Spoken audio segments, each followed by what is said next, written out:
जय श्री कृष्णा। हिंदू पंचांग के अनुसार आषाढ़ मास के कृष्ण पक्ष में आने वाली एकादशी को योगिनी एकादशी कहा जाता है। इस दिन भगवान विष्णु और माता लक्ष्मी की पूजा करने के साथ ही व्रत भी रखना चाहिए। पद्म पुराण में योगिनी एकादशी को विशेष एकादशियों में से एक माना जाता है। इस दिन व्रत रखने से 88,000 ब्राह्मणों को भोजन कराने के बराबर पुण्य की प्राप्ति होती है। इसके साथ ही मृत्यु के बाद मोक्ष भी प्राप्त होता है। आइए सुनते हैं योगिनी एकादशी की व्रत कथा को और चलते हैं कुरुक्षेत्र में, जहाँ पर धर्मराज युधिष्ठिर भगवान श्री कृष्ण से कहते हैं, हे जनार्दन, आपने ज्येष्ठ मास में शुक्ल पक्ष की निर्जला एकादशी कथा सुनाई है। अब आप कृपा करके आषाढ़ मास के कृष्ण पक्ष की एकादशी की कथा का वर्णन कीजिए। इस एकादशी का क्या नाम है, उसका महात्म्य क्या है, यह सब सुनाइए प्रभु। यह सब सुनकर भगवान मुरली मनोहर ने कहा, हे राजन, आषाढ़ मास के कृष्ण पक्ष की एकादशी का नाम योगिनी है। इसके व्रत से समस्त पाप नष्ट हो जाते हैं और इस लोक में भोग तथा परलोक में मुक्ति देने वाली यह एकादशी है। हे राजेश्वर, यह एकादशी तीनों लोकों में प्रसिद्ध है। इसके व्रत करने से मनुष्य के समस्त पाप नष्ट हो जाते हैं। अब मैं आपको इसकी कथा सुनाता हूँ, आप ध्यानपूर्वक श्रवण करें। अलकापुरी नाम की नगरी में कुबेर नाम का एक राजा राज्य करता था। वह बड़ा ही शिव भक्त था। उनकी पूजा के लिए एक हेममाली पुष्प लाया करता था। उसकी विशालाक्षी नाम की बड़ी ही सुंदर स्त्री थी। एक दिन की बात है, वह मानसरोवर से फूल लेने के लिए गया, लेकिन कामासक्त होने के कारण पुष्पों को रखकर अपनी स्त्री के साथ दोपहर तक रमण करने लगा और पुष्प न ला सका। जब राजा कुबेर उसकी राह देखते रहे तो उन्हें क्रोध आ गया और उन्होंने अपने सेवकों को आज्ञा दी कि तुम जाकर हेममाली का पता लगाओ कि वह अभी तक पुष्प लेकर क्यों नहीं आया।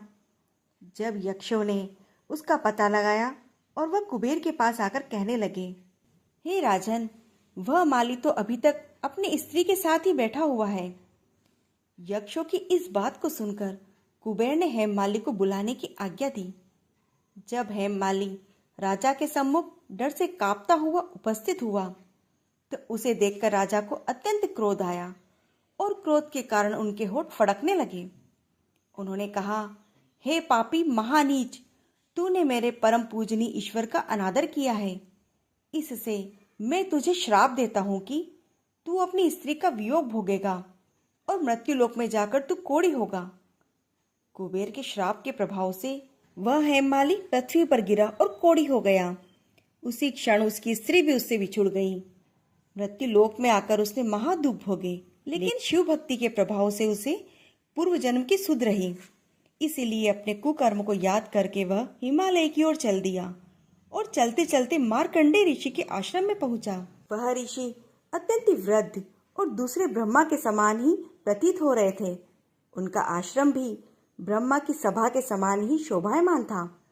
उनको देखकर हेममाली वहां गया और उनके चरणों में गिर गया। यह सब देखकर मार्कंडेय ऋषि बोले कि तूने कौन से खोटे कर्म किए हैं जिससे तुझे इतना महान दुख हो रहा है। इस पर हेममाली बोला, मुनिवर, मैं यक्षराज कुबेर का सेवक था और मेरा नाम हेममाली है। मैं राजा की पूजा के लिए नित्य प्रति फूल लाया करता था। एक दिन अपनी स्त्री के साथ विहार करते करते देर हो गई और दोपहर तक फूल लेकर नहीं पहुंचा तो राजा ने मुझे श्राप दे दिया कि तू स्त्री का वियोग भोग और मृत्यु लोक में जाकर कोढ़ी बन जा। इसीलिए मैं कोढ़ी हो गया हूँ और महान दुख भोग रहा हूँ। अब आप कोई ऐसा उपाय बताएं जिससे मेरी मुक्ति हो जाए। इस पर ऋषिवर ने कहा कि तूने मेरे सम्मुख सत्य वचन कहे हैं, इसीलिए मैं तेरे उद्धार के लिए एक व्रत बताता हूँ।